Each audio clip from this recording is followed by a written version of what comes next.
우리 같이 읽겠습니다. 시작.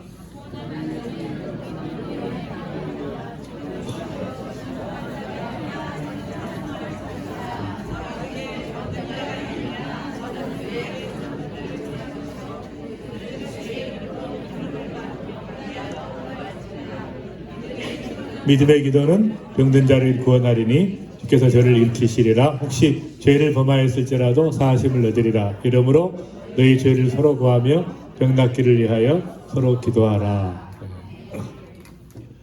제가 카자흐스탄에 갔을 때 목사님들 집회를 하는데 그 내면의 치유에 대한 것, 그러니까 마음속에 있는 고통과 아픔을 고백하고 또 죄를 고백하고 이렇게 그런 시간들을 이렇게 가져서 이분들이 상처와 쓴뿌리들이 이제 소련이 통치하다 보니까 전에 이제 술을 좋아하는 남자들이 계속 술 먹고 여자들 패고 아주 그 가정이 너무 많이 깨져 있는데 그런 속에서 자란 목사님들이에요. 150명의 목회자들인데 그분들이 이제 이런 과정 속에서 마음속에 쓴뿌리들을 고백하고 이렇게 해서 이제 치유하고 회복하고 집회 끝나고 왔는데 저한테 편지가 왔어요. 근데 60장의 편지가 왔는데 이 마음속에 있는 고통과 아픔과 응어리와 쓴뿌리와 또 숨겨진 죄악들을 고백하고 나니까 그 60명이 치유의 간증이에요. 그러니까 병이 다 사라졌는데 한 개, 두 개가 아니고 서너 개, 다섯 개, 여섯 개 병들이 한꺼번에 사라지니까 하나님 앞에 이렇게 죄를 고하는 그 내 속에 있는 고통과 아픔과 숨겨진 죄악과 분노와 쓴뿌리들을 고백하면서 이렇게 기도할 때 병 낫기를 위해서 서로 기도하라. 이제 우리가 질병에 있어서는 서로 기도하는 게 중요해요. 서로 기도하는. 그래서 한번 그 하나님 앞에 특별히 이제 오늘 참석한 분들 이렇게 또 치유의 역사가 임할 수 있도록 우리 같이 한번 기도하도록 하겠습니다. 서로 기도하라고 했으니까 우리 손잡고 한번 기도하겠습니다. 기도할 때 하나님 우리 귀한 형제자매들 한 사람 한 사람 치유하시고 회복시키시고 마음의 고통과 아픔과 용서하지 못함과 분노와 쓴뿌리들 깊은 상처들 다 싸매어 주시고 회복시켜 주시고 정결케 하시고 새롭게 하시고 치유하여 주시옵소서. 회복의 역사가 일어나게 해 주옵소서. 우리 합시 간절한 마음으로 기도하도록 하겠습니다. 사랑의 하나님 감사합니다. 주님의 이름을 찬양합니다. 아버지 하나님, 하나님께서 우리에게 말씀하실 때 믿음의 기도는 병든 자를 일으킨다고 했사오니 하나님 정말 서로 죄를 구하며 병 낫기를 위해서 기도하라고 했사오니 말씀대로 기도하기로 합니다. 이 시간에 치유의 권능을 발하여 주셔서 하나님 치유하시고 회복시키고 온전케 하여 주시기를 간절히 원합니다. 하나님 아버지 정말 말 못할 수많은 아픔과 고통들이 있고 질병들이 있고 많은 하나님 치료해야 될 부분들이 있는데 하나님 앞에 이 시간 고백하면서 나가기로 합니다. 회복시켜 주시옵소서. 치유의 은혜가 임하게 하여 주시옵소서. 성령 하나님 역사해 주셔서 속속들이 모든 세포 가운데 임하셔서 세포가 치유되고 회복되고 마음의 깊은 곳에 있는 모든 것들이 회복되는 역사가 일어나게 하셔서 건강한 몸과 마음으로 남은 인생 살아갈 수 있도록 주의 은혜를 베풀어 주시고 나에게 영광을 돌리는 귀한 삶으로 살아가게 하여 주시옵소서. 사명자로 남은 인생 살아갈 수 있도록 축복해 주시고 은혜를 더하여 주시옵소서. 주님 찬양합니다. 영광을 받으시옵소서. 예수님의 이름으로 기도합니다. 아멘. 나중에 이제 저녁에 내일 아침에 이렇게 자다가 왜 이렇게 갑자기 회복이 됐지 뭐 그런 분들이 많아질 줄로 믿습니다. 가운데로 조금 옮길 수 있나요? 가운데로 안 되는 거? 가운데로 할게요. 좀 공평해야 되는데 이쪽에 있는 분들만 은혜를 받고 이렇게 자, 그 다음 이거 아닌데 이게 나오지? 그 다음 허허 에치랜드라고 그게 나와야 되는데 에치랜드 그거 아니야?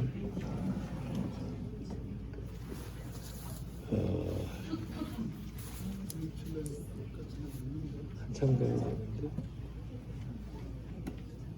다 했던 거고 그럼 아닌데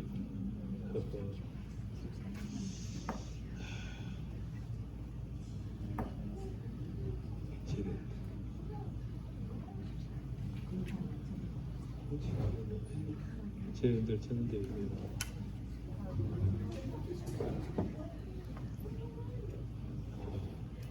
다른 게 나와.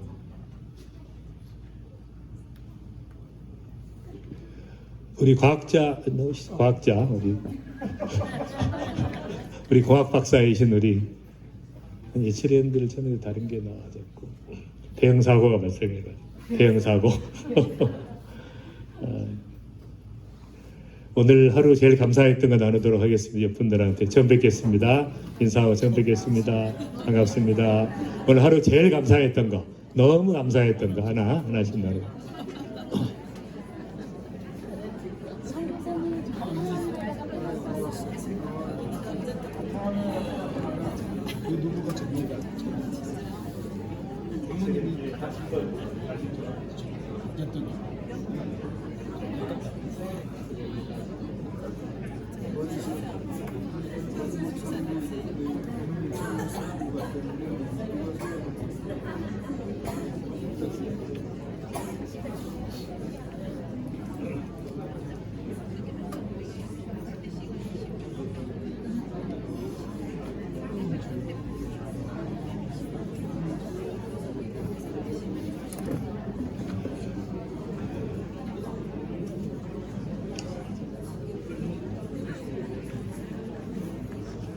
나눠주셔서 감사합니다. 시작. 나눠주셔서 막 나누려고 했더니 이게 뭐 참 평소에 많이 나눴어야지. 자, 이제 그 다음 넥스트. 네. 이거 이제 아까 우리 박바울 우리 원장님 강의하셨던, 그래서 이제 이렇게 오래전에 그 예언을 했는데 이것이 그대로 이렇게 이루어지면서 바벨론이 통치하고 페르시아가 통치하고 알렉산더가 통치하고 로마가 통치하고 이제 이렇게 이 과정을 이제 그 신상으로 그랬잖아요. 그러니까 신상의 사람의 그 비율이 있죠. 비율. 가장 멋있는 사람의 비율로 딱 해보니까 정확하게 기간과, 그러니까 85년 동안 바벨론 통치했죠. 페르시아가 190년, 그리스가 170년, 로마가 이제 190년, 그리스도가 오시고, 그래서 그 밑에 이제 그 발바닥에 그 섞인 거, 철과 흙이 섞인 거, 그것이 이제 2000년 간 거죠. 그 밑에가 2000년 간 것이고, 그런 그 하나님께서 정확하게 이런 시대가 오기 전에 미리 예언했는데 그대로 이루어진 것이 정확하게. 그래서 그 다음 보시면 이게 이제 알렉산더가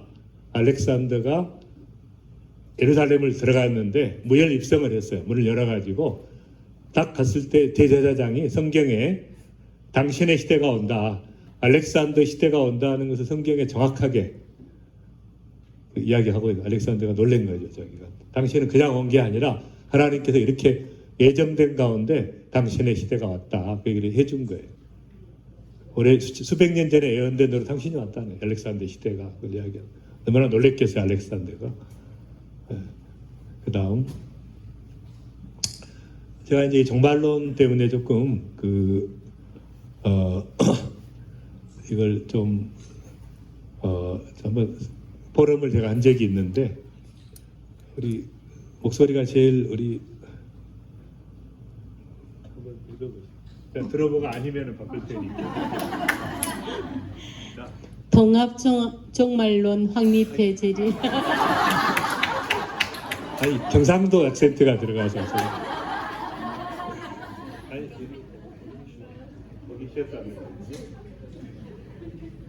폰처럼. 저는 좀 서울 스타일이니까 경상도에 한게 좀. 통합 종말론 확립해 재림신앙 강화해야. 이래 서정 포럼에서 이강복 목사 제시. 이에 포럼은 17일 가나안 성도 발제. 기독교 종말론 신학의 4가지 견해를 통합해 그리스도의 재림을 준비해야 한다는 주장이 제기됐다. 4가지 견해란 요한계시록 20장의 천년 왕국을 바라보는 신학적 해석으로 전천년설, 세대주의 무천년설, 후천년설이다. 각 입장에 따라 신자의 삶과 종말관이 달라진다. 최근 경기도 양평군 서정면 다빈치 하우스에서 열린 제1회 서정 포럼에서 이광복 힌돌 선교센터 원장 목사는 21세기는 종말 재림의 시대이기에 종말론 확립이 시급한데 4대 학파의 소모적 대립은 성경적 종말론을 확립하는 데 장애가 되고 있다. 통합 종말론을 확립해 새 시대를 열어야 한다고 밝혔다. 이 목사는 종말론 통합 원칙으로 성경 중심 4대 학파의 장점 통합, 요한계시록의 핵심 내용을 복음서와 서신서, 예언서 등에 산재한 종말론 본문과 통합, 예수 재림을 주제로 성경 전체 통합, 일반 은총 영역을 성경의 징조들과 연관시킨 기독론적 통합, 삼위일체 교리와 종말론 통합 등을 제시했다. 그는 통합 종말론이 부재하다 보니 성도들이 그리스도의 재림을 예비하는 일을 경원시하는 결과를 초래했다며 그러다 보니 신천지를 비롯한 이단들이 종말론을 잘못 해석해 성도들을 미혹하고 있다고 분석했다. 포럼을 주관한 황성주 박사, 한국세계선교협의회 부이사장은 지나친 종말론 논쟁이 오히려 재림신앙과 환란, 통과신앙, 영적 추수에 대한 갈망을 무력화할 수 있다며 종말론의 공통분모인 재림신앙에 초점을 맞춰 성도들을 준비시켜야 한다고 말했다. 제2회 서종포럼은 17일 400만 가나안 성도 탈교회와 상황을 논한다를 주제로 김선일 교수 웨스트민스터 신학대학원대가 발제한다. 경상도인데 이렇게 발음이 정확하고 참 네, 그래서 이제 종말론이 나오면 목사님들이 싸워요. 부처녀설이 맞다 이게. 그러니까 사단이 그렇게 종말론에 포인트를 맞추지 못하고 이렇게 소모하도록 만든 거예요. 그러니까 마지막 주님 오실 때가 됐는데 종말론이 나오면 이제 그렇게 되니까 아무도 이야기 안 하는 거예요. 싸우니까. 그러니까 마지막 중요한 게 이제 재림 통과 신앙, 재림 신앙, 환란은 이제 대환란을 통과할 수도 있고 안 할 수도 있는데 그러나 어찌 됐든지 간에 우리가 사는 시대는 환란의 시대이기 때문에 지금도 환란을 통과하는 신앙과 그다음에 영적 추수에 대한 갈망을 마지막 추수에 대한 갈망을 무력화시키는 그러니까 초점을 못 맞추게 하는 거예요. 자꾸 그런 구조가 있다는 것이.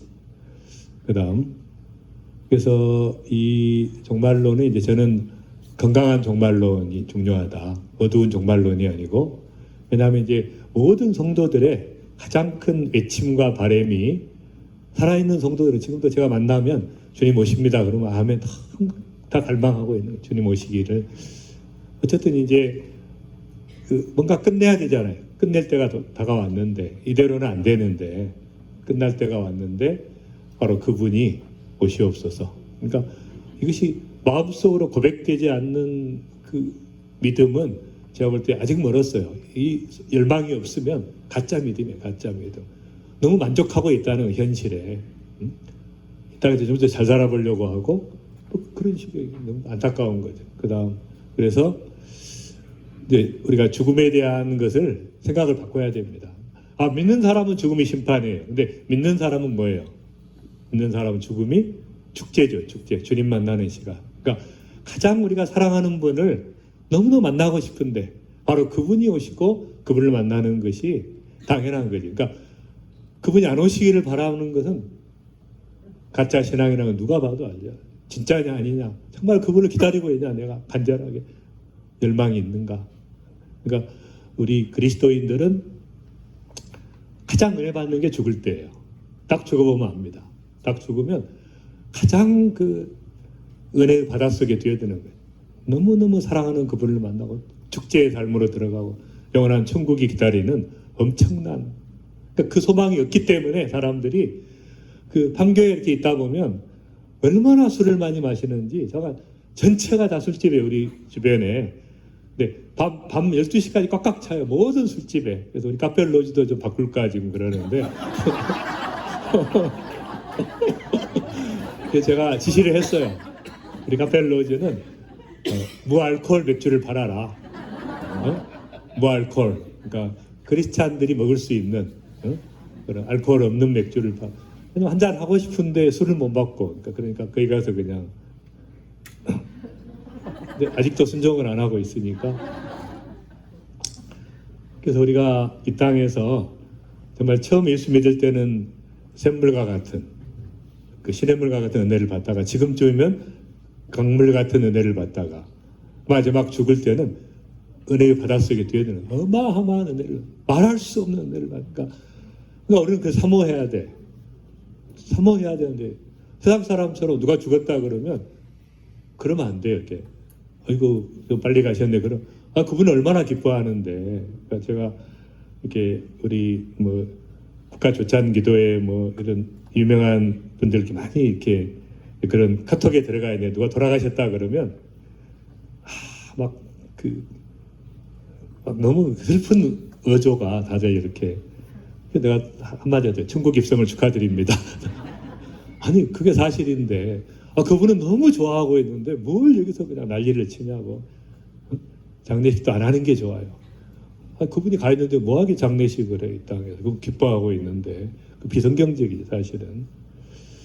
그 다음에 이제 종말이 아니고 우리는 새 창조, 새 하늘과 새 땅이라고 새로운 우주가 탄생되는 어마어마한 미래를 보게 됩니다. 이게 진짜 있다는데 있다는 게 한번 진짜인가 보다 하고 생각 한번 해보고 알아볼 필요가 있잖아요. 진짜면은. 그러니까 이 소식은 일간신문에 대서특필을 해야 돼. 매일 그냥. 응? 주님 다시 오신다. 신랑이 오신다. 축제의 삶이 시작된다. 하늘과 새 땅의 새 우주가 매일 해야 되는 모든 매스컴이 근데 안 하고 있으니까. 그래서 이 생각을 바꾸셔야 돼요. 그거 안 바꾸면 세속적인 그리스도인이에요. 세상에 푹 젖어가지고 이 땅에서 더 사는 게 뭐가 중요하냐고. 그게 뭘 이렇게 두려워하냐고. 응? 정말 여러분이 주님 사랑하시면 순교하게 해달라고 기도하는 게 맞는 거죠. 순교한 분들은 차원이 달라요. 가보면 알지만 어마어마한 하나님의 상급이 기다리고 있기 때문에 생각을 바꾸셔야 돼요. 그 다음 그래서 이제 다니엘이 이렇게 기도하다가 깊이 기도하다 보니까 하나님께서 미래를 가르쳐 주니까 전 세계 인류의 미래를 쫙 보여주신 거예요. 다니엘에게 기도하다 보니까.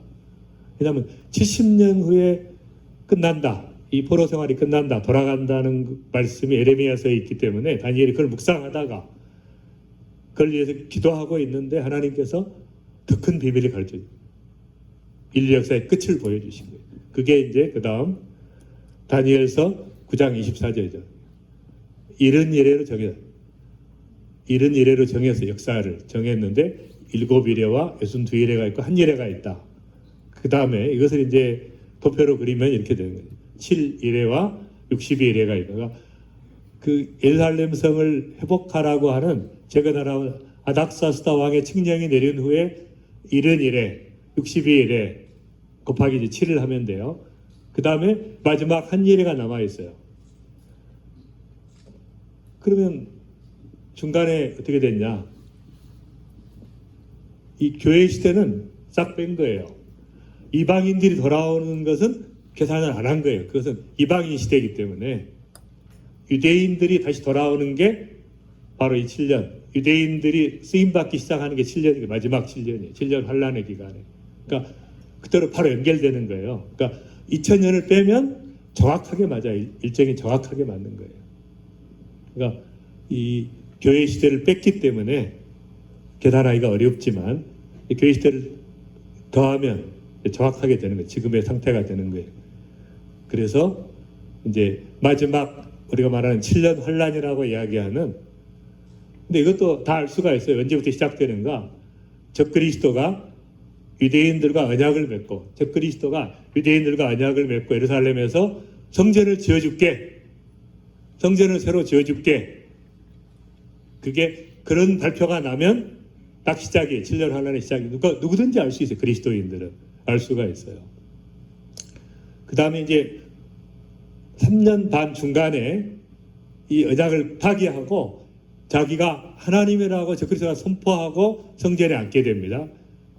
그때부터 후 3년 반에 이제 끝나는 거예요. 주님 다시 오시는 끝나는 건데 그래서 이제 이것은 뭐 너무 명확하기 때문에 이 해석에서는 아무도 차이가 없어요. 정확하게. 우리 김호환 이사장님께서 이렇게 묵상을 하고 계셔서 Good morning, how are you? 우간다에서 오셨어요. 그러니까 얼마나 힘드시겠어요. 지금 우간다에서 오셔가지고 이제 혼자 조심해도 괜찮은데 두 분이 같이 부부가 이렇게 묵상을 하고 계시니까 얼마나 은혜가 되는지 참. 그래서 이제 혹시 자기가 하나님을 안 믿어도 나중에 어느 날 세계 지도자가 나타나, 전 세계 리더들이, 전 세계 지도자가 나타났는데 모든 나라들이 자기 주권을 포기하고 그런 일이 생기면 그저 그리스도거든요. 근데 지금도 작년에 어떤 일이 벌어지냐면 WHO가 전 세계 모든 나라로부터 팬데믹 같은 상황이 발생하면 WHO의 모든 정책에 따른다. 각 나라가 독자적으로 할 수 없어요. 이제는 WHO가 전부 해라 그러면 해야 돼요. 우리가 체온 측정을 하잖아요. 체온 측정을 했잖아요. 근데 중국은 어떻게 해서 그걸 막았냐면은 드론을 띄워가지고 수천 대의 드론이 도시를 다니면서 열나는 사람을 잡아가지고 다 그 사람 격리를, 그래서 이제 중국이 이렇게 막은 거예요 그때. 근데 그럴 필요가 없는 게 뭐예요? 예? 간단하게 이렇게 피부에다 붙이는 칩을 하나 하면 온도 측정이 되거든요. 그러면 5천만 명 딱 붙이면 가만히 앉아서 누가 열나는지 알 수 있어요. 그런 해가 온다는 거죠. 그러니까 그 주권을 다 포기해서 모든 나라들이 다 포기하고 WHO가 장하게 또 팬데믹이 일어나면 전 세계를 그렇게 통치하겠다. 이런 것들 똑같은 일이 벌어지죠. 전 세계 통치자가 나타나면 이때부터 3년 반 후에 이분이 자기가 하나님이라고 성전에서 통치하고 3년 반 후에 이제 끝나는 거죠. 역사가 끝나는 겁니다. 그건 성경에 있는데 그건 한 번도 성경은 안 이루어진 적이 없잖아요. 딱 이것만 남아있어요. 지금 마지막 주님 오시는 것만. 그 다음. 그래서 이제 이것은 이제 가장 성경을 깊이 하시는 우리들 교회 김양재 목사님의 이제 해석이에요. 성경 연대기 해석인데 에덴동산, 구약시대, 신약시대, 그 다음에 이제 대환란이 있고 휴거되고 재림하고 천연왕국, 마지막 심판, 세한우가 됐다. 이렇게 전개되는 이제 성경에 있는 그대로 문자 그대로 성경을 믿는, 문자 그대로 정확하게 믿는. 그래서 이제 그 견해인데 여기 이제 한 가지의 차이가 있어요. 제가 보는 관점 한 가지의 논란거리가 있는데 이건 그대로 믿으면 되는데 이 환란 전에 휴거한다는, 교회 시대가 끝난다는 또 강력한 설이 있어요. 그 두 가지 설이 있는데 통과한다는 설이 있고 환란을 끝난다는 설이 있는데 그 다음 그래서 이렇게 보면 이제 이스라엘이 이제 그 회복이 되면서 이제 교회 시대가 끝나고 유대인들이 돌아오면서 마지막 7년 환란에 이분들이 14만 4천으로 마지막 복음을 전하는 두 증인이죠. 마지막 환란식의 복음을 전하는 그런 시대에 그러니까 공중 재림이 있고 지상 재림이 있다. 이렇게 두 가지에 나누어서 이제 주장하는 가 있는데 그 다음 보시면 이렇게 이제 교회 시대가 7년 환란 되기 전에 끝나가지고 모든 성도들이 휴거되고 7년 환란 때는 유대인들이 일어나서 이분들이 전 세계를 복음화하는 복음을 전한 두 증인의 시대가 전개되고 이렇게 이제 보는. 그래서 이제 다시 그 지상 재림을 하시는 예수님께서 이런 차이가 있어요. 한 가지 차이가. 그러니까 말하자면 우리는 환란을 통과하지 않는다는 설이 있고 이것은 이제 오순절과 침례교 여기서 주장하는 거고 이제 일반적으로 장로교회 또 그 장로교회가 이제 주도 그렇게 이야기하는 게 환란을 통과한다는 설이 있고 두 가지 설이 있습니다.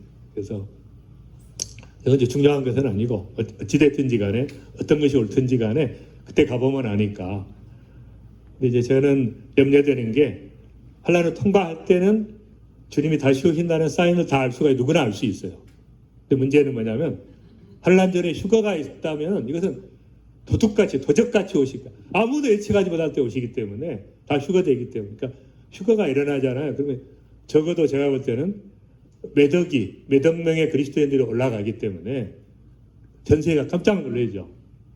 그때 적그리스도가 등장하기가 너무 혼란에 들어왔을 때 혼란스럽잖아요. 막 사라졌어. 사람들이 몇억 명이 사라졌다. 인류 최대 미스테리가 생겼다. 혼란스러워하고 불안해할 때 성경이 진짜인가 보다 이러고 있을 때 적그리스도가 등장해서 아니다 그러면서 이제 치고 나가죠. 그러니까 그러기 참 좋은 시기인데 어쨌든 이런 것이 혹시 여러분이 이제 환란 전에 휴거가 있다 그러면 저는 이제 더 두려운 거예요. 너무 많은 사람들이 잠자고 있다가 주님 오시는 줄도 모르고 지 마음대로 살다가 구원받지 못할까봐 염려가 되는 것이죠. 그 다음 그래서 이제 이 구절이 그 7인을 떼고 6장에서 7장에 가는데 7장에 이렇게 나와요. 그러니까 여기에 대한 해석이 너무 어려운 거예요. 보니까 엄청난 사람들이 보좌 앞에 올라와 있어요. 지금 아멘하고 찬양하고 있죠. 그 다음 절에 보시면 그 다음에 자 장로 중 하나가 응답하여 내게 이 흰옷을 입은 자들이 누구며 어디서 왔느냐. 내가 말하기를 내 주여 당신이 하나이다 하니 그가 나에게 이르되 이는 큰 환란에서 나오는 자들인데 그러니까 환란에서 나오는 자들이면 후반에 나와야 되는데 딱 7장에 나와요. 7인이 끝난 다음에 나팔 시대가 오기 전에 나팔 심판이 오기 전에 딱 7장에 나와. 어디서 왔냐? 그러니까 환란에서 나오는 자들이다. 근데 이 out of tribulation 이것이 해석이 또 두 가지가 그러니까 환란을 겪고 나오는 자들이냐 환란이 오기 전에 나오는 자들이냐 해석이 다르기 때문에 이것도 복잡한데 그러나 이제 문제는 왜 7장에 있냐는 거예요. 7장에 이게 7장에 그러니까 이 해석대로 하면 그리고 이 환란에서 나오는 자들 이방인들도 다시는 줄이지 아니하며 목마르지 아니하며 해나 아무런 뜨거운 기운에 상하지 않은 이는 보좌 가운데 계신 어린 양이 그들의 목자가 되사 생수샘으로 인도하시고 하나님께서 그들의 모든 눈물을 씻어주실 것이라. 계시록 21장과 똑같아요. 똑같은 일이 벌어졌기 때문에 그래서 이제 이것은 그 쉽게 말하면 이 그 휴거가 환란 전에 온다고 주장하는 분들이 발견하지 못한 성경이에요. 그 사람들 그걸 근거로 이야기하지 않아요. 다른 근거로 이야기하는데 그건 약해요. 근데 이 구절은 가장 강력하기 때문에 환란이 되기 전에 교회 시대가 끝나는 그리고 바로 이 7장 이 앞에 뭐가 14만 4천이 나오는데 유대인들이잖아요. 유대인들. 그러니까 하나님께 14만 4천의 유대인들을 문자 그대로 이야기하면 준비시키고 그냥 순교자의 수가 차야 된다는 다섯째 인을 뗄 때 제일 중요한 변수가 있는데 순교자의 수가 안 찼어요. 그리고 바로 순교자 등장합니다. 14만 4천.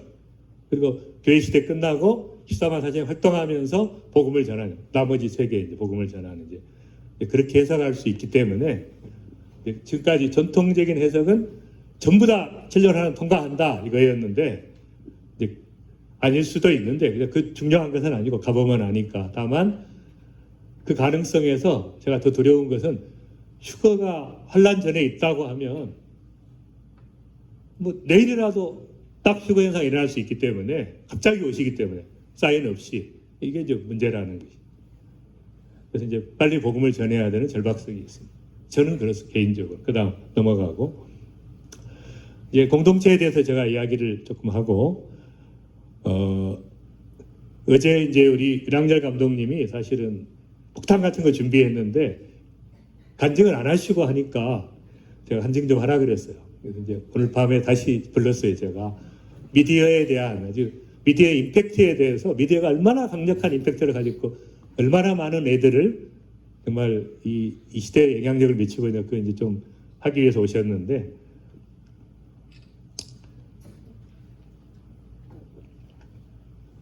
제가 어젯밤에 잘못한 것은 이제 먼저 간증을 하시라고 불렀는데 다른 걸 하시니까 제가 딱 나서서 그렇게 하시면 안 됩니다. 이렇게 해야 되는데 마음이 약해서 끝날 때가 기다리다가 이제 또 하라 그러니까 길어졌어요. 제 시간이 사실은. 무슨 얘기인지 잘 모르시네. 그런 일이 있었습니다. 이제 공동체에 대해서 이야기하겠습니다. 우리 유기적 교회, 올게닉 처치, 그러니까 유기적 교회가 공동체. 원래 의도하신 게 뭐예요? 새 계명을 시작, 새 계명을 주노니 서로 사랑하라. 내가 너희를 사랑한 것 같이 너희도 서로 사랑하라. 내가 서로 사랑하면 이로써 모든 사람이 너희가 내 제자인 줄 알리라. 그러니까 예수님께서 몇 차례 이야기하지만 하나님 사랑, 이웃 사랑, 그레이트 커맨드먼트, 대계명을 줬는데 절대 그 못 지켜. 딱 할 수 있는 방법은 뭐예요? 서로 사랑하면 가능해요. 서로 사랑하는 공동체를 이룰 때만이 하나님 사랑, 이웃 사랑이 가능한데 서로 사랑하면 근데 얼마큼 사랑하라는 거예요? 내가 너희를 사랑한 것까지. 그러니까 엄청난 도전인 것이죠. 우리가 얼마큼 사랑해야 돼요? 예수님이 우리를 사랑하신 것만큼. 그러니까 어마어마한 거예요. 이 기준이. 예수님의 기준은 어마어마해요. 왜냐하면 대가를 치렀기 때문에. 여러분을 구원하기 위해서 십자가에 죽으시고 그 처절한 고통을 하나님의 아들이 겪었기 때문에 그만큼 책임이 있는 거예요. 그러니까 예수님이 십자가에 죽기 전과 죽기 후의 인류의 역사는 차원이 다릅니다. 그때는 진짜 암흑의 역사는 부활하신 다음부터 안 믿는 것, 이분을 안 믿는 것부터 시작되는 거예요. 사실은. 그러니까 어마어마한 대가를 치렀기 때문에 우리가 구원받은 자들은 엄청난 책임을 가지고 있는 거예요. 어마어마한 책임을. 그 대가를 치렀기 때문에. 여러분 예수님 짤이잖아. 예수님을 희생해가지고 여러분을 구원했기 때문에 보통 존재가 아니란 말이에요. 그러니까 대충 살면 안 되는 거죠. 대충 살고 대충 교회나 다니고 권사 됐다 그러고 권사 안 받는 게 축복이지. 받아가지고 아무 일도 안 하는데 복음도 안 전하는데 빨리 반납하시고 반납해 전부 반납하시고 응? 그렇게 살라고 부르신 것이 아니라 어마어마한 책임을 응? 하나님의 사랑의 깊이만큼 우리가 하나님의 자녀로서 엄청난 책임이 있는 거예요. 어마어마한 것이에요. 그걸 어떻게? 기도로 풀어내라는 것입니다. 기도로 기도하기 시작하라는 거예요. 내가 쓰임받게 해달라고. 내가 주님 앞에 설 때 뭐하고 왔냐 그러면 이렇게 하고 왔습니다라고 이야기할 수 있어야지. 왔다 갔다 교회 다니다 왔다. 이게 무슨 의미가 있어요 이게. 응? 우리 목사님이 그러시는 40년 새벽 기도한 권사님이 계신데 안타깝다는 거예요. 40년 전이나 지금이나 성질이 그대로래. 그 성질이 그대로. 하나도 안 바뀌었어요. 그럼 뭐 한 거예요? 교회 갔다 갔다 하고. 그게 무슨 의미가 있어요? 변화가 있어야지. 삶에 변화가 있어야지. 그러니까 그래서 이 책임이 무한정한데 이것을 이룰 수 있는 방법은 서로 사랑하는데 주님이 우리를 사랑하신 것만큼 형제를 사랑하는 서로 사랑하는 공동체를 이루라는 것입니다. 그래서 새 계명을 다시 한번 시작. 새 계명을 주노니 서로 사랑하라. 내가 너희를 사랑한 것 같이 너희도 서로 사랑하라. 내가 서로 사랑하면 이로써 모든 사람이 내가 네 제자인 줄. 그러니까 가장 강력한 복음 증거의 방법은 뭐예요? 서로 사랑하는 거죠. 다 미워하는데 응? 정말 사랑하는 공동체가 있으면 누가 봐도 하나님의 살아계신다. 그러니까 서로 사랑하는 공동체를 이루는 것이 이제 10억 영혼 구원과 똑같이 맞먹는 게 뭐냐면 강력한 이런 서로 사랑하는 공동체를 이루는 것이에요. 능히 모든 시작, 능히 모든 성도와 함께 지식에 넘치는 그리스도의 사랑을 알고 그 넓이와 길이와 높이와 깊이가 어떠함을 깨달아 하나님의 모든 충만하신 것으로 내게 충만하게 하시기를 구하노라. 그러니까 이 그리스도의 사랑을 어떻게 깨달아요? 모든 성도와 함께. 혼자서 깨닫는 건 한계가 있어요. 아무리 깨달아도. 근데 능히 모든 성도와 함께. 그래서 하나님의 사랑의 그 넓이와 길이와 높이와 깊이가 어떠함을 깨달아 하나님의 모든 충만하신 것으로 내게 충만하게 하시기를 구하노라. 그러니까 어떻게 하나님의 충만하신 것을 다 누릴 수가 있겠어요? 어떻게? 공동체를 통해서. 그러니까 혼자는 한계가 있지만 공동체를 통해서 할 때 여러분 이제 우리 이로미한테 잘 아시잖아요. 혼자 하시다가 몇 명하고 데리고 하다가 이거 네트워크를 하니까 얼마나 많이 사랑하게 돼요, 서로. 얼마나 많은 간증들이 있어요. 어마어마하죠. 그러니까 그 공동체를 이룰 때 하나님의 사랑을 부어주시는 걸 받을 수가 있단 말이에요. 혼자는 한계가 있지만, 그러니까 이 서로 사랑의 깊이와 공동체의 충만을 다 경험하시기 바랍니다. 그다음, 그래서 이 공동체라고 하는 것을 어떻게 정의할 수 있는가? 에클레시아라는 것을 리차드 마우라고 하는 이 풀러 신학교 총장님께서 그렇게 절대 가치, 성경 진리를 현 시대의 고차원적인 문화 속에 집어넣는 전략이다. 그러니까 어떻게 이 하나님의 진리를, 절대 가치를 세상 속에 집어넣을 수 있는가? 이게 복음을 전해야 돼요. 단순하지 않아요. 복음 전하는 게 명동 가서 외친다고 복음이 증가하는 게 아닙니다. 이들의 마음 속에 들어가야 돼. 심령 속에 들어가야 돼. 이들의 문화 속에 침투해 들어가야 되니까 여러분이 훨씬 더 문화적이 돼야 돼요. 훨씬 문화적이 돼야 돼요. 그 다음에 유진 피터스는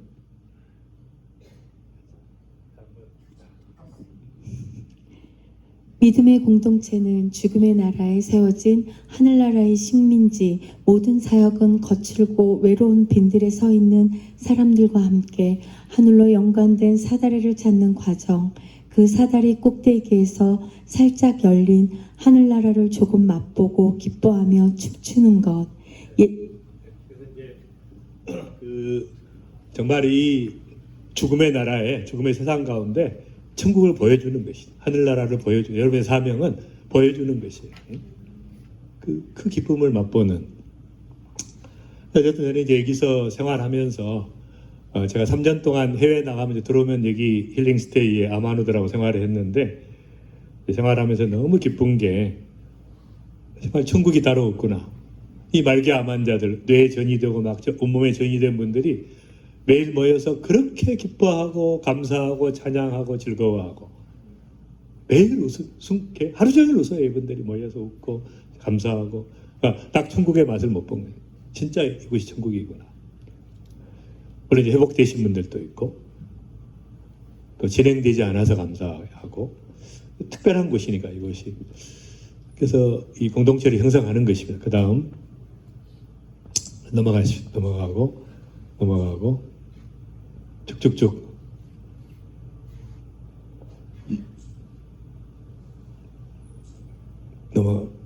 넘어가고 이렇게 이런 게 중요하다는 거고.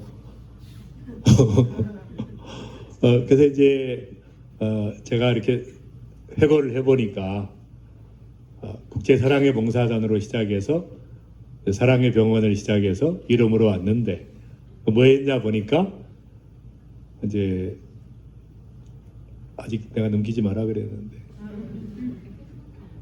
그러니까 생명 지킴이, 건강 지킴이 최전선에. 그러니까 사랑의 봉사단을 통해서 이제 하나님의 사랑을 전하고 복음을 전하는 그 사역과 암 환자들을 살리고 또 그들을 돌보는 사역과 또 건강을 지키는 사역을 이제 해온 것이죠. 그러니까 이것도 이제 일종의 전쟁터라고 볼 수 있습니다. 그렇게 제가 살아왔던 것 같고, 그 다음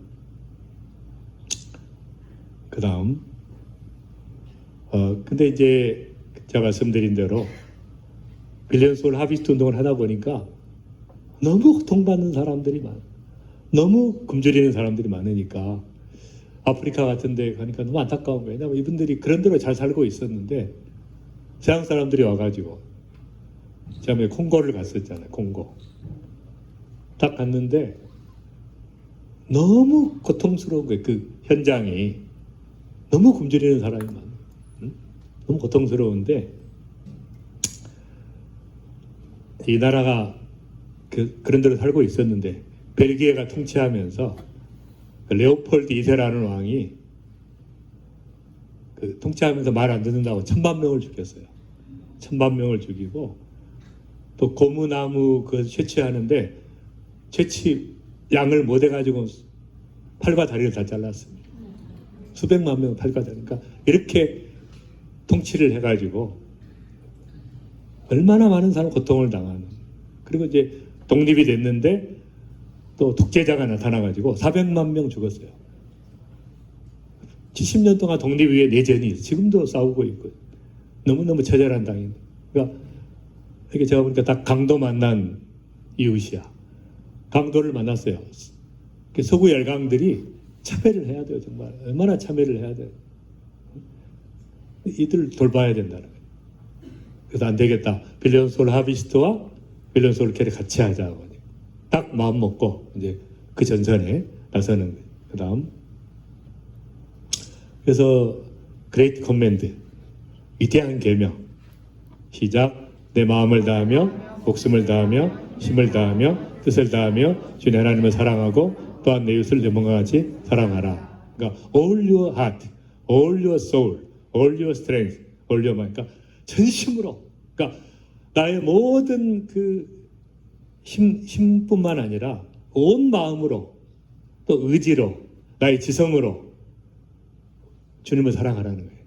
그리고 또 하나는 내 이웃을 내 몸과 같이 사랑하라. 이것을 이제 우리에게 주셨는데 이거 이야기할 때 한 사람이 묻죠. 누가 내 이웃입니까? 예수님께 물으니까 예수님께서 선한 사마리아 사람의 비유가 나오죠. 그 다음 내 의견에는 세 사람 중에 누가 강도 만난 자의 이웃이 되겠느냐? 가로되 자비를 베푼 자니이다. 예수께서 이르시되 가서 너도 이와 같이 하라. Go and do it. 바로 하라는 거예요. 바로 하라는 것입니다. 그러니까 제가 생각해 보니까 이제 우리 빌리언 소울 하비스트도 이제 금년부터는 전 세계 고통받는 이제 그런 데를 다니면서 굶주리는 데를 다니면서 우리가 이제 복음도 전하고 이제 궁일 사역을 하게 되겠지만 이제 한국에서는 뭐가 궁일 사역이냐? 여러분 한국에 절대 빈곤층이 없어요. 최소한 굶주리는 사람은 없기 때문에 가장 큰 빈곤층이 뭐냐? 고통받는 사람이 암 환자들이에요. 암 환자들은 신체적으로 힘들고 여러분 그냥 간단한 병만 걸려도 얼마나 신경이 쓰여요. 근데 암에 걸렸다 그러면 자기 생명이 왔다 갔다 하는 거예요. 얼마나 예민하겠어요. 그러니까 정신적으로도 힘들고 사회적으로도 암 환자라고 하지 사람이라고 안 하잖아요. 군대 가면 남자들 군발이라고 하듯이 사람이라고 치지 않지. 그러니까 암 환자 그러고 딱 내때려가 보지. 이 사람은 암 환자, 죽을 사람. 얼마나 힘들겠어요. 영적으로 하나님께 버림받았다는 느낌. 그러니까 완전히 암 환자들은 총체적으로 소외감을 당하고 고통스러워. 그러니까 우리가 이분들을 섬기지 않은 것이죠. 그래서 이걸 결심하게 된 거예요. 암 환자들이 수백 명이 와서 치유받고 회복되고 은혜 받고 그런 대로 이렇게 우리 이로미안들도 와서 이제 훈련받을 수 있고 많은 일들이 생기겠지만 어쨌든 이제 그래서 이것을 이제 결심을 하게 됐어요. 그다음 자 시작. 내가 진실로 너희에게 이르노니 이 지극히 작은 자 하나에게 하지 아니한 것이 곧 내게 하지 아니한 것이라. 그래서 우리가 전 세계를 다니면서 작은 자들을 찾을 필요가 없어요. 나에게 알려지는 사람, 내가 아는 사람, 누구를 통해서든 내가 아는 사람, 그 작은 자들을 섬기는 그렇게 하는 것이 필요한 것이죠. 그 다음 여기다 병원을 하나 하려고 그러고요. 그 다음에 이제 알펜시아하고 연계해서 제가 이것이 잘 되면 그 다음 이제 우리가 글로벌 토탈 힐링 그러니까 여기는 외국 사람들이 들어오기는 그러니까 전 세계에서 암을 치료받고자 하는 전 세계 사람들을 이제 이 모델을 보고 알펜시아의 글로벌 모델을 하는 거죠. 그래서 이미 이제 MOU 체결을 했습니다. 알펜시아와 금년 초에 우리가 같이 홍보하고 같이 가기로 했어요. 그래서 이제 우리가 여기만 잘 운영이 되면 바로 이제 거기를 같이 쓸 수 있는 그런 은혜가 있고 특별히 이제 이번에 올해 세계 우리 대회를 빌리언 소울 하비스트 글로벌 하비스트 서밋이 알펜시아에서 열립니다. 전 세계 100개국에서 500명의 대표들이 모여서 마지막 대추수를 이야기하고 마지막 전략을 발표하는 그런 시간인데 그래서 이제 정말 영광스러운 정말 그 놀라운 일이 이렇게 행해지는 이제 그런 뭔가 상징성이 있지 않을까. 이것도 주시지 않을까 그런 생각이. 1조 4천억 들여서 졌는데 7천억에 팔렸어요. 하도 안 되니까. 근데 지금 인수한데도 또 힘들어요. 이분들도 방법이 없어요. 살릴 수 있는. 이게 이제 의료에게 도움을 요청하는 거죠. 같이 운영하자고 하는 것인데, 어쨌든 이제 그렇게 하나님 영혼 구원 위해서 아마 하시지 않을까. 그 다음 넘어가고, 이게 이제 우리 콜로라도에 있는 인터내셔널 리더십 인스티튜트. 그 다음 여기 이름을 일단은 이렇게 하려고 그래요. 뭐 여러 가지 있지만, 자, 시작. 황성주 박사의 푸른 숲 건강마을. 그래서 딱 이름만 들으면 이게 뭐 하는 데냐. 이 마을 전체를 푸른 숲 건강마을로 이렇게 하고, 이게 또 촌장이 필요하니까 우리 김호환 이사장님 잠깐 나오시죠. 촌장이 필요한데 이게 딱 누가 봐도 촌장이야. 보면 이 꿈의 학교를 또 10년 동안 대역사를 이루고, 또 꿈이대학교를 또 천국같이 만들어 놓고, 이제 세 번째 여기 이제 촌장님으로 여기 영어를 잘하시니까 인터내셔널 스쿨을 하려고 그래요. 바로 유치원부터 초등학교, 중학교, 고등학교 인터내셔널 스쿨로 바로 하고, 그래서 들어가시면 됩니다.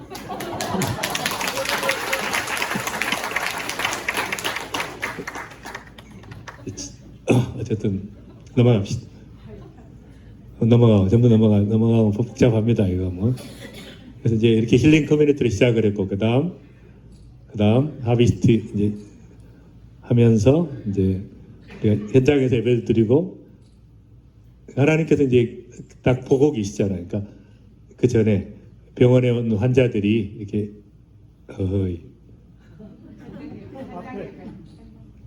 이렇게 현장에서 우리가 예배드리고, 또 얼마나 많은 분들이 예수님 믿고 병원에 와가지고 구원받고 또 세례받고, 우리 최미정 목사님이 아주 내일 간증하실 텐데 얼마나 현장에서 하나님께서 역사하셨는지. 그다음에 이제 우리가 힐링 스테이 또 힐링 캠프 여기서 이 자리에서 했습니다. 여기서 사랑의 치유학교하고 같이 다니기도 하고 한우들하고 생활하면서, 그러니까 하나님께서 이제 이렇게 다 지켜보고 계시죠. 이게 뭐 하고 있냐. 그다음에 이렇게 시드니 블루 마운틴, 여기는 이제 전 세계에서 크기만 가면 치유가 잘 되는데요. 유칼립투스 나무가 산소를 3배를 내거든요. 그러니까 푸르게 보여요. 멀리서 블루 마운틴인데, 거기 갔더니 이제 한국 분이 이제 암에 위암 걸렸다가 수술만 받고 와서 10년 동안 있는데 완치가 돼서 호텔을 하고 계시더라고요. 똑같은 데를 찾은 게 바로 이것이. 그다음 나누고 회복하고 같이 생활했고, 그리운 얼굴 링스테이. 이제 그 때문에 이걸 한 거예요. 제가 10억 영혼 구원 운동을 하려다 보니까 암 한우들을 그래도 하나님의 능력으로 치유받고 회복되는 기적의 역사를, 그래서 지난번에 이제 오살리 금식기도원에서 우리가 했습니다. 대회를 했는데, 그때 이제 선포된 걸로 봐서 한 20명이 기적적인 치유를 받았어요. 그때. 그러니까 여기서 계속 하려고 그래. 그러니까 다만 우리 제품으로 나을 수도 있고 안 나을 수도 있는데, 또 하나님의 기적적인 치유를 경험할 수 있도록 그래서 계속해서, 그래서 여기 이제 아예 그냥 예배가 계속 매일 드려지고, 그래서 여기는 이제 그 치유의 꿈이 있는 교회 계속 예배 드리면서, 우리 박하복 선교사님 어디 가셨지?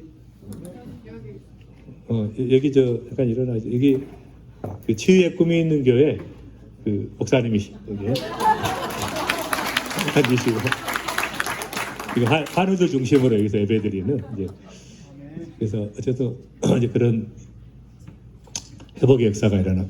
그 다음에 이제 의왕에 하나님께서 또 병원을 시작할 수 있는 또 그걸 주셔가지고, 그 다음 넘어가요. 세계적인 이제 병원하고 연계해가지고, 그다음에 제가 사랑의 병원 들어간다 의왕에, 그러면 좀 약해요. 세브란스가 들어간다 서울대병원 약하니까 나는 세계 최고의 병원하고 결합해가지고 들어가겠다. 그 다음 세계 최대 암센터 이거고, 백운밸리라고 의왕의 백운밸리에, 그 다음 이 장소에 의료복합시설 부지에 여기 이 장소. 그래서 저희가 이제 한 200베드 정도 이렇게 들어갈 수 있을 것 같고요. 이것이 허락된 이유는 뭐냐면 그 병원을 하겠다고 공약을 했는데 의왕시에서 아무 병원도 안 들어오는 거예요. 원래 의과대학을 유치하려고 그러는데 이게 12,000명밖에 안 살아요. 백운밸리에 미니 도시니까 아무도 안 돌아와요. 그러니까 들어오면 병원을 설립하잖아요. 200베드를. 그러면 3년간 200억 적자를 보게 돼 있어요. 구조가. 아무도 안 들어줘요. 누가 들을 수 있어요? 주민들이 오지 않는 우리 병원은 되지.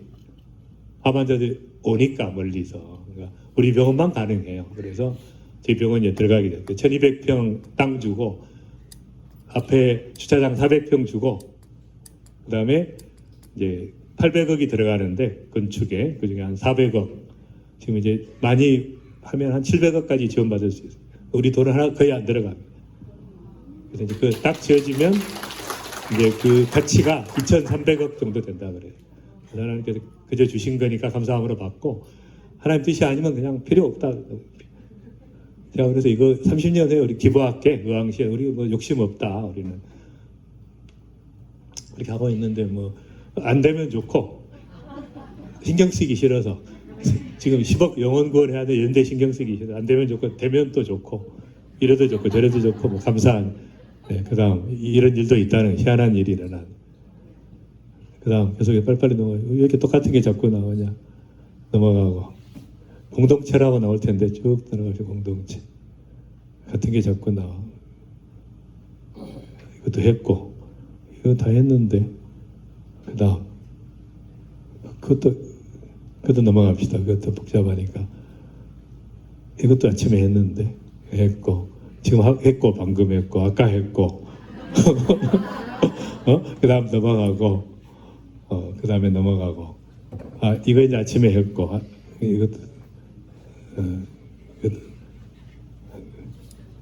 뭐 이렇게 쓸데없는 게 많아요. 넘어가고 또 나오네. 그 다음 이것도 아침에 했고 이제 복잡한데 이건 또 나와. 대충 넘어갑시다. 공동체라는 게 나와야 되는데 네, 이제 오케이. 그래서 이제 푸른숲 건강마을로 명칭을 하려고 그랬더니 또 그러면 건강마을 하지 말고 별빛 마을로 하자. 왜냐?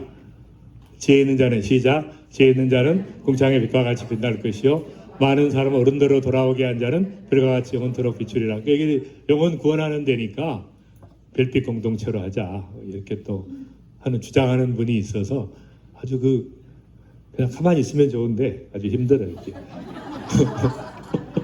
넘어가고 그다음 이 기도 잘 아시죠?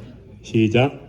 내가 두 가지를 주께 구하였사오니 나의 죽기 전에 허탕과 거짓말을 내게서 멀리하옵시며 나로 가난하게도 마옵시고 부하게도 마옵시고 오직 필요한 양식으로 내가 배가 불러서 내가 가난하여 그러니까 이게 이제 그 아굴이라는 사람이 하나님의 기도를 했는데 딱 두 가지만 했어요. 자기는 기도 많이 안 하고 허탕과 거짓말을 그러니까 평생 동안 나는 거짓말 안 하게 해주세요. 정직하게 살게 해주세요.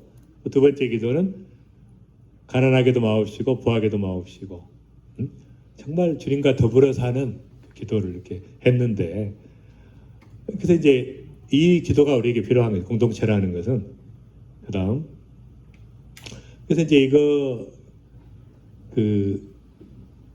몇 차례 이야기했는데 기억나시는지 모르겠어요.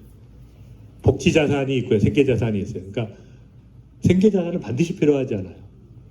그것을 내가 생계를 유지 못하면 나라에서 돈을 주는데 저도 25만 원인가 받아 65세가 되니까 얼마나 감사한지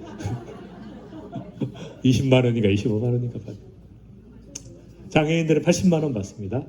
탈북자 아파트 하나 주고 80만 원 매달 받으니까 복지국가예요. 한국은 복지국가가 됐어요. 그래서 두 가지 생계자산은 필요한데 반드시 또 필요한 게 있어요. 여유자산. 그러니까 문화생활을 할 수 있는 3번이 필요해. 그러니까 1번, 2번만 가지고 인간은 못 사니까 3번이 필요해. 여유자산. 그래서 우리가 생계를 유지하고 문화생활을 할 수 있는 가끔씩 여행도 하고 회식도 하고 여기까지만 필요한데 이제 인간의 욕심이 들어가가지고 이게 이제 자본주의의 가장 큰 표현 4번을 확보하겠다는 거예요. 잉여자산을. 그러니까 중산층이 되겠다는 거예요.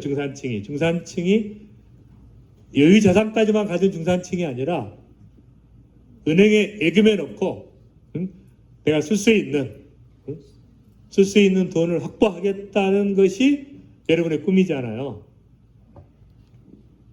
근데 이것을 확보하다 보면 어떤 문제가 생기냐면 엄청난 대가를 치르게 됩니다.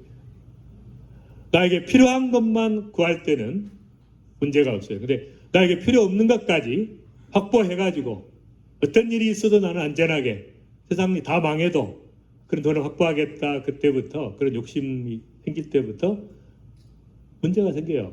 욕심이 생기면 경쟁을 하게 되고 경쟁을 하면 상처를 주고받게 되고 또 그런 돈을 벌기 위해서 몸부림치면 건강이 무너지고 가정이 무너지고 그러니까 많은 문제가 생기게 돼요. 그러니까 잉여자산은 성경에서 허용치 않습니다. 그러니까 교회에서 말하는 목사님들이 축복받게 해주세요. 이것은 비성경적인 얘기예요. 잉여자산은 안 돼. 그래야 돼. 안 됩니다. 성경적이 아닙니다. 왜냐하면 성경에서 7년이 지나면 모든 부채는 형제 자매끼리 이방인들에게는 적용 안 돼요. 형제 자매끼리 모든 부채는 제로가 돼요. 돈 필요하신 분은 빌려가시죠. 7년에 안 갚으셔도 돼. 성경이 그래요. 성경이 50년이 되면 땅도 돌려줘야 돼. 모든 땅은 돌려줘야 돼요. 성경은 잉여자산을 허용치 않아요. 근데 그것을 축복이라고 이야기하고 모든 성도들이 그것을 추구하도록 만든 목사님들이 심판을 받을 거예요. 중산층화하는 이런 구조. 오케이. 아직 멀었는데. 뭐. 그래서 이거 중요하다는 거예요. 응? 내일 또 오시면 되고, 월요일 또 오시면. 자, 넘어가봐. 그러니까 이거 중요한 거예요. 그 다음에 이제 이렇게 돈을 하나님의 목적에 맞지 않게 벌거나 사용할 때 보는 즉각적인 결과. 첫 번째, 불안정감. 그러니까 돈 때문에 돈이 적어서가 아니에요.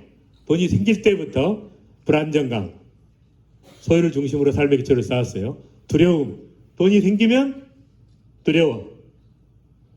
날아갈까봐, 도둑질할까봐. 그러니까 완전히 부의 상실에 대한 두려움, 염려, 수면 부족, 감사치 않아. 딱 돈이 생기는 순간 감사가 없어져요. 제가 주식 투자를 안 했는데 딱 한 번 했어요. 대학 교수 막 할 때. 대우증권 주식 50장 가지고 있었는데 그 전날까지는 제가 큐티를 매일 했는데 대우증권 주식 딱 생긴 때부터 일어나자마자 신문을 봐요. 주식값. 그러니까 주는 나의 목자가 아니라 주식값은 나의 목자시니 이렇게 바뀌어가지고 감사가 없어져요. 감사가 없어져. 소유의 노예가 됩니다. 시기 질투하게 됩니다.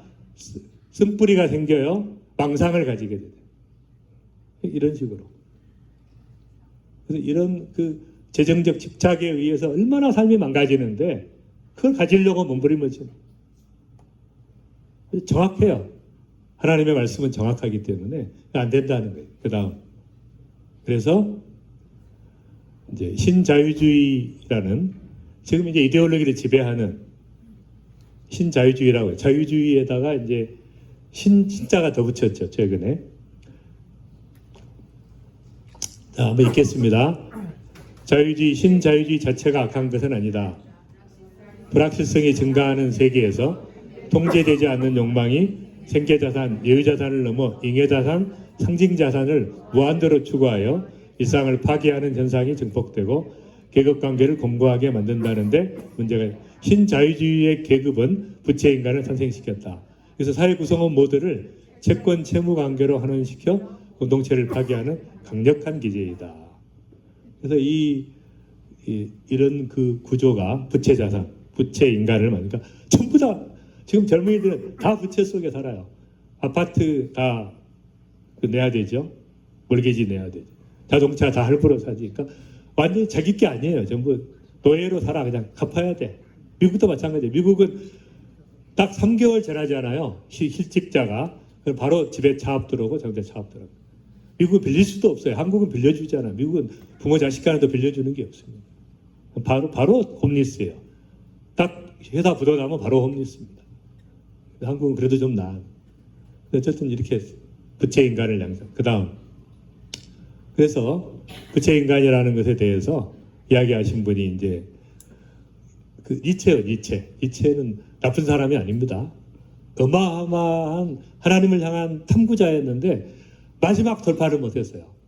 마지막 돌파에서 주님 만났을 텐데 가장 정직한 사람 중에 하나, 제가 볼 때는 철학자로서 신은 죽었다고 한 게 아니라 자기가 알고 있는 그리스도인들이 너무 엉터리 삶을 살았기 때문에 그런 얘기가 나온 거고요.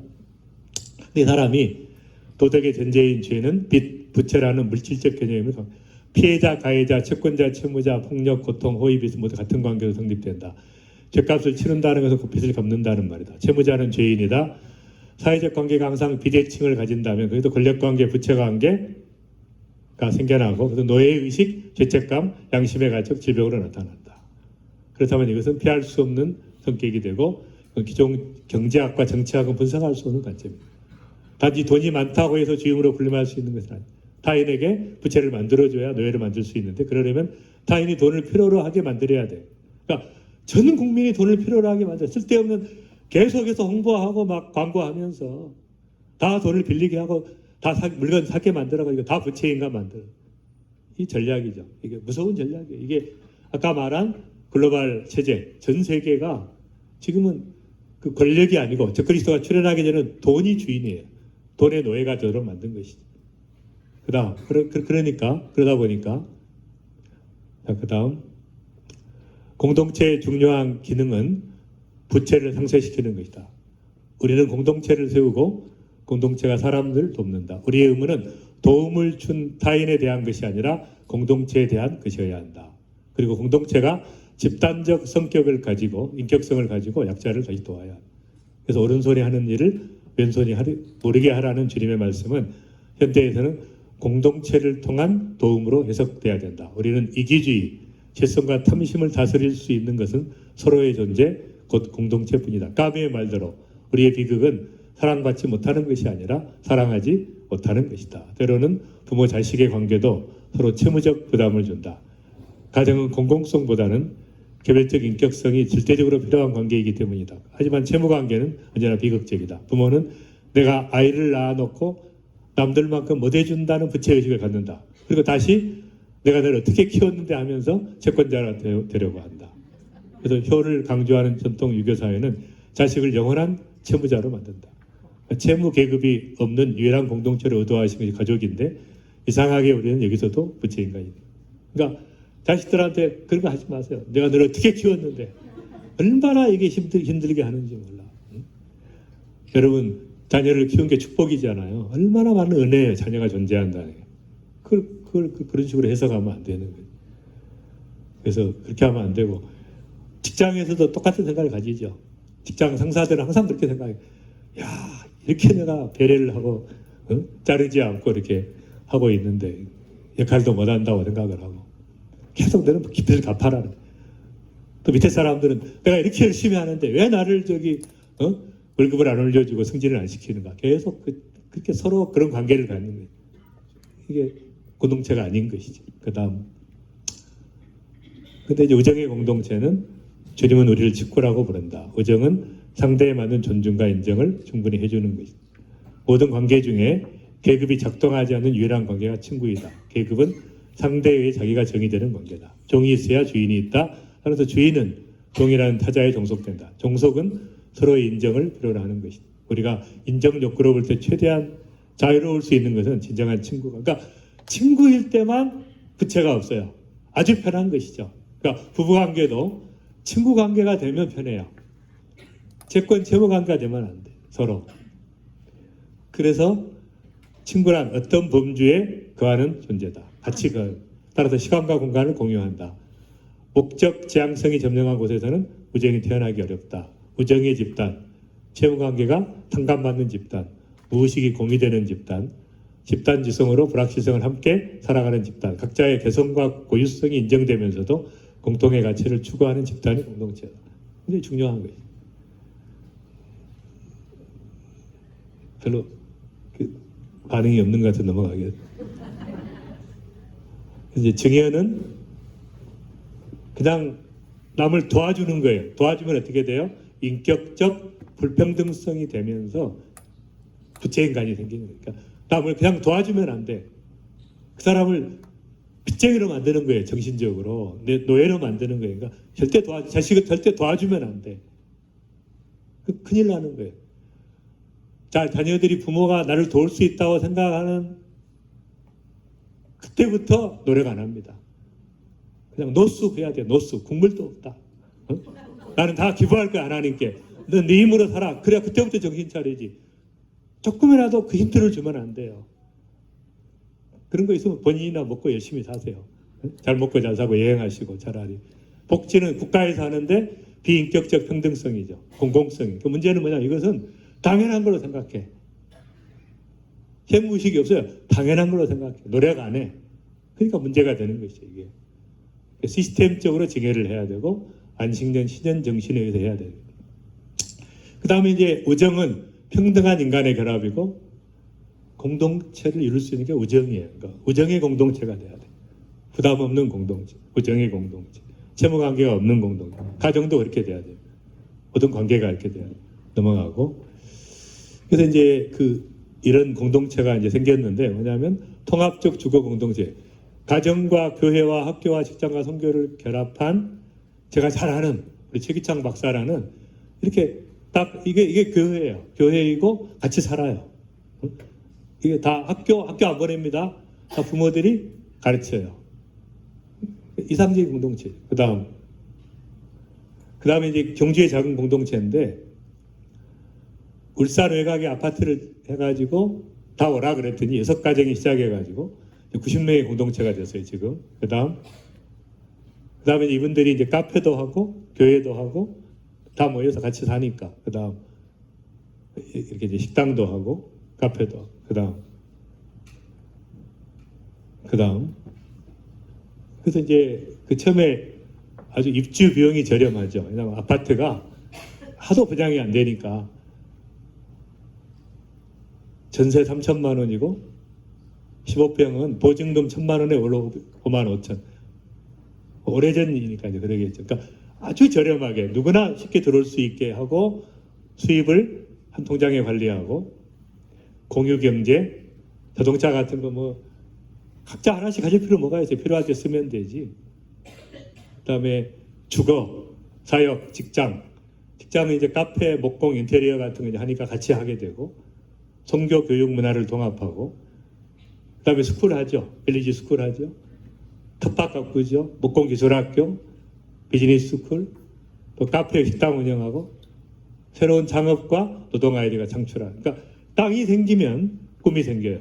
내 땅이 생기면 꿈이 생겨요. 그러니까 이런 게 다 가능한 거예요. 한 5예드입니다. 무상교육, 무상의료, 저렴한 주거비, 경제적 여유. 경제적 여유죠. 애들 내가 키울 필요 뭐가 있어요?